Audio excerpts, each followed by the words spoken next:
Sure. I think there is enough and more traction for all the companies that are doing well in mobile in India, and uh, we were obviously having a lot of inward interest, and we were able to get some good partners that we met, and we felt aligned towards to be part of the journey, because it's also important that one gets investors who has the same uh, alignment with you in terms of the goals that the company has versus uh, trying to have their own set frameworks on how they want to look at each company. In terms of what we plan to do with the money is the answers are very obvious. Keep investing in technology and keep investing in growth. There is really nothing else that we plan to do with this money.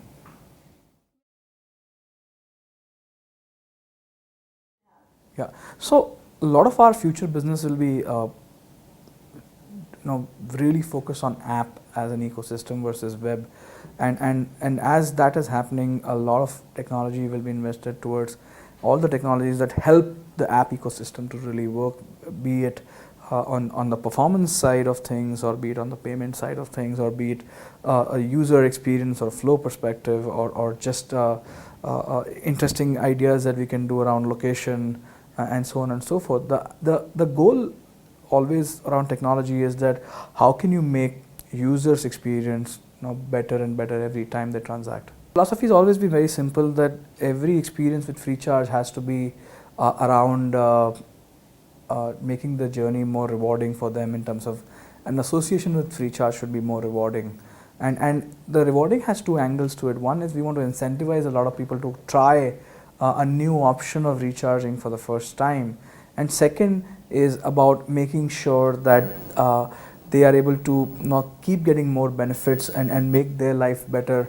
through the association, right? And what we do through, let's say, our deal ecosystem, where we engage and try to bring up interesting deals for consumers, for a certain set of demographic, to kind of keep getting benefit on constantly for their otherwise a mundane transaction, right? So our belief is that if there is a need-based transaction that needs to keep happening, it has to have certain incentive to kind of stick to a platform or try a platform. And a lot of the stuff that we will do going forward will be around those lines as only, and go more deeper into the market, where we now, let's say, look at a local angle to this versus trying to just keep a national angle that we took when we started our journey. So like I said, the deals to be get more personalized for the user, right? So if a 20-year-old male is transacting from Bombay to a 30-year-old female that is transacting from, let's say, Amritsar, we have to be able to have a different set of incentives for them to keep engaging with the platform.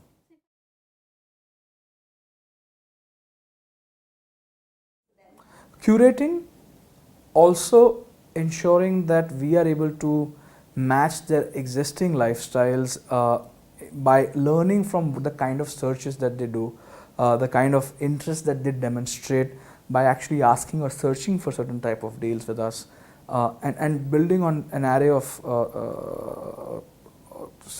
coupons or deals for them to participate in, right?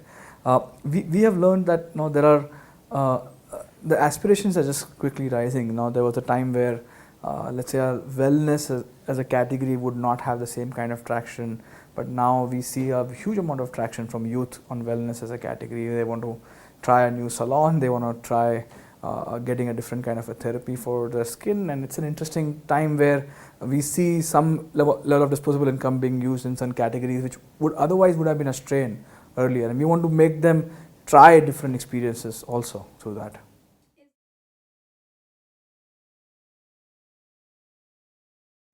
A lot of fresh segments will keep coming in. We want to be chasing the user's journey versus trying to enforce what we want to come up with, right? We are saying that if the user wants X, let's be there, giving him a good incentive and value for that. And if the user is on B, let's be there for them for that journey. And here's the interesting part: when we are chasing the user's journey, it's much more easier to offer them the incentives around that versus trying to say, hey, let's imagine an incentive for a 20-year-old mail and then come up with some set of coupons. At scale, that's the advantage you have when you have millions of customers with you on the platform. It gives you enough data to come up with better solutions and personalize some of these things.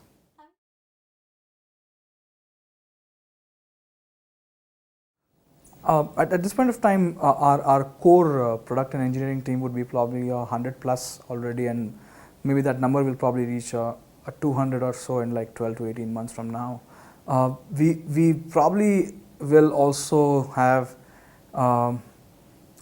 addition in terms of just a pure mobile tech play or local or just ensuring that great payments team comes on board for us. So we are going to be investing heavily on mobile payments, location, and personalization as a area of investments.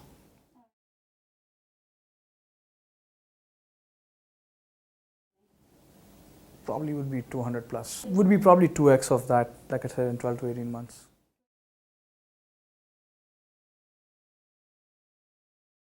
A lot of our early traction came from metros.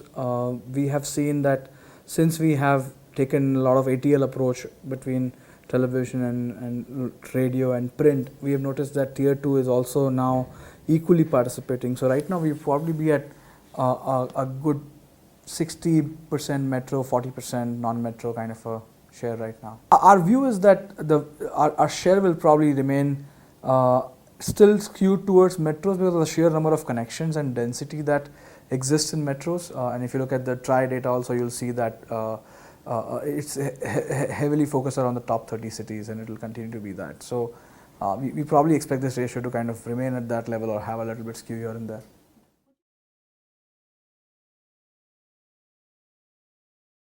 Not at this time. We will probably come up with a more formal set of disclosures around this topic. We usually don't talk about our revenues.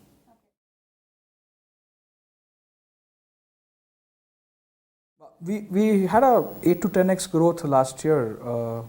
That's from 2014 end to 2015 end, and it's been probably the best years that we've had in terms of growth, and we expect to have similar traction even this year.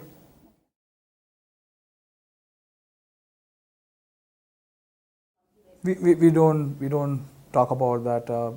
Maybe in the near future we'll announce that.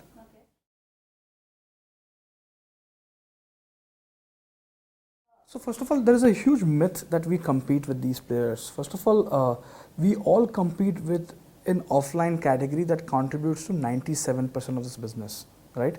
All of us collectively put together are not even amounting to 3%, right? And therefore it is not the right approach to even look at if we compete at this point of time, because majority of the market currently still is going to shops. Means imagine we have 100 million potential smartphones having internet being used, and a very small fraction of that is actually transacting and recharging online. They are still going to shops to recharge, but they are using WhatsApp actively. They are probably using Snapchat also now, but they are still going to shops to recharge. This behavior cannot continue, and it's going to change very soon. And all of us are going to be playing a role of catalyst to move a lot of these transactions online.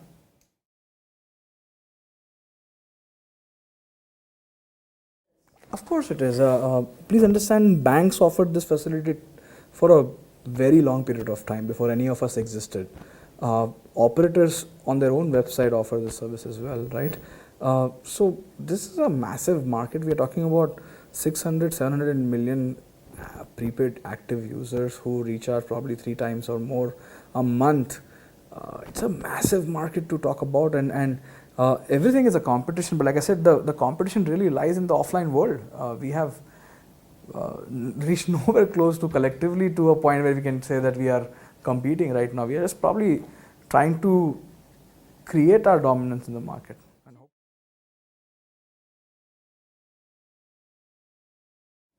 Our business is fairly money making versus a lot of other business models which kind of have a negative unit economics. We have a fairly positive unit economics. We could be profitable if we stop to grow today and say if we switch off marketing will be profitable that month. So it's not, it's a function of what do we want to get to that point, or do you want to continue grow.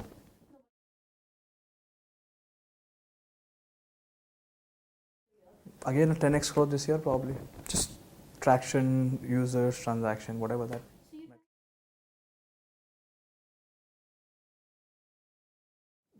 It is a direction that the company wants to. Everybody is using Recharge towards a different end goal, right? We have our own, let's say, a marketing or marketing solutions kind of an end goal. Somebody has a payments end goal. Somebody has a commerce end goal, right?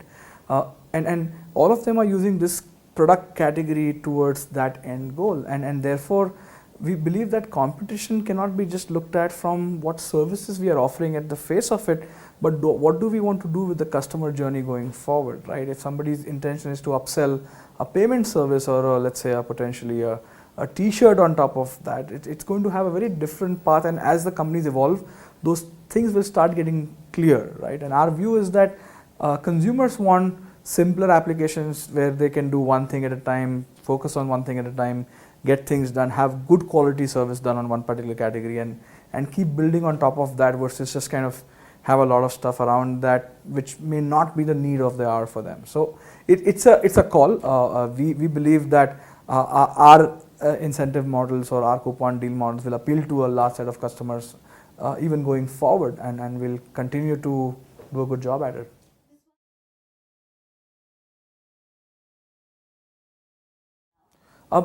When I say enhance, the goal is to be able to add more services that the consumers will need to pay for, and add that on one side, and on another side add enough and more deals that the consumers will be spending monies on. So if we can participate and help them reduce cost on the things that they're going to incur expenses on, we would love to help them find deals, and hopefully help them reduce the amount of money that they need to pay for certain things. For example, if it's a restaurant, to let's say a skydiving kind of a thing, to just eating at a McDonald's, to getting a free ice cream, or a cab ride. Our goal is to introduce them to a lot of things. We do a lot of trial programs for a lot of other e-commerce companies as well. Like I said, we are following what the consumers want, versus trying to say that, hey, this is our strategy and we want the consumers to behave that way, right? That's the difference. The deal depth is going to be increased, right? Where instead of having, let's say, 300 offers for me to choose from, maybe there'll be 3,000 to choose from.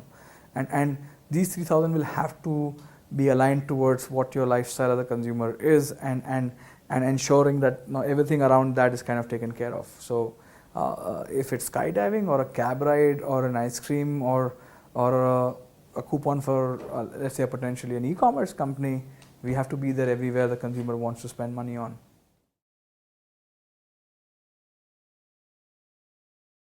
That no, this is going to be a year where all this myth about is mobile the direction or not will be put to rest, and everything is going to be just mobile, and hopefully we will not have e-commerce word used without mobile as the key reference anymore.